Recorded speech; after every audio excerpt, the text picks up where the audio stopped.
So David's going to introduce Ciara Ní É, I think. Okay. Well, looking forward to our first featured reading then. Daniela Fanova's chapter has been mentioned a couple of times, a chapter on 20th and 21st century Irish language poets, in which Daniela points out that this is the first generation of Irish language poets in which women can be seen to comfortably outnumber the men writing. And as Daniela observes, far from having lapsed into a confident, placid post-feminism, this generation has been working very hard to counter the historical silencing that they inherit. And who better among them than Ciara Ní É, who has been doing so not only through her poetry, but her activism with her generous presence on the scene, having founded REC, the multilingual monthly open mic night in Dublin, and also being the founder of Éireach Ateach Gaelach, a collective of LGBT plus Irish speakers in the arts, working to collaborate creatively and reclaim the history of LGBT presence in the Irish language. Now, for us this evening, she is simultaneously going to be, well, an ambassador for the Irish language and for the poetry of the past that we've just been talking about, minor, a one-poem poet from the 17th century called Una ní Bhrin. Philip Brever, Funavach Granver, Maltaki, Ciara Ní É, tá tráchtar hí sa lear mór seo ar leathnach a dáchéad chuige, agus clúgus cá buinte amach go fuair leathnach íonis, ach go háirithe ar son leachtaí fleachta.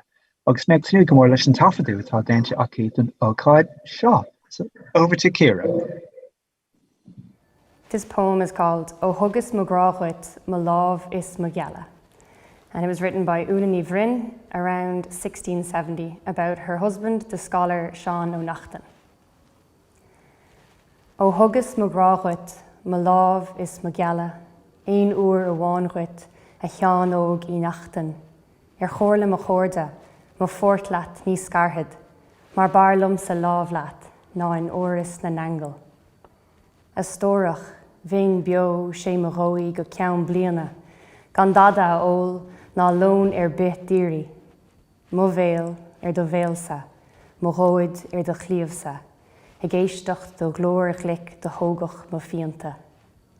Rachi mé héin leat gan éire go súgach, ag féchan is ag éisteacht na néin beag go súgra, céad fearlam féin sin ná féasta na cuairte, a dhéon rá is a héagar, seo mé leat, gan dúilta. And I'll read the translation as well. This is translated by Louis Dupuer. Since I gave you my love, my hand and my word, once and for all, young Sean O'Nachtan, I'll never leave you, in spite of my friends, for I'd rather be with you than dwell with the angels. I could live for a year, I know, my love, not asking for food or drinking a drop, with my mouth on yours, my hand on your heart. Hearing your small talk would heal my hurt. I'd make no delay but go with you gladly, watching and hearing the small birds at play, 100 times better than courtly banquets. My one love, my strength, I could never refuse.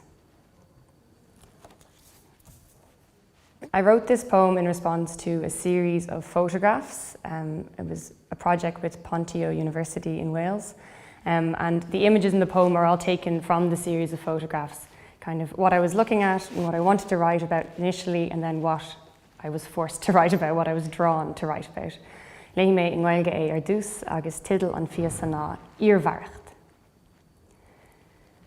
Burras de scríomh faoi chuireamh an chapúil, is suaimhnas na túthe sa chlappolas bug, na an bhean in na lí, is sa slinán fiánalta, cuair mealtach a druma, a crumán, a cum. Níonta mo chrí ní minic a riníam, ach músglíon na masha, mo chócas lum. Is mé an curán galí, a súl le bheláin, is cuineamanacht, ganí taobhlum. So the title Iarmhaircht actually comes from Dineen's dictionary, and it means the loneliness felt at cockcrow. But in English, I just called it solitude. And I talk about the horse's withers here. That's just kind of the ridge in between the two shoulder blades of the horse. Much easier to detail the horse's thin withers and the tranquil pastures under soft pastel light than the woman in slumber, the poke of her shoulder, her sensual curves and waist so slight. I rarely exhibit my most ardent wishes, but her beauty awakens my aching desire. That crescent moon is me, yearning for fullness, and tonight I'll howl without her by my side.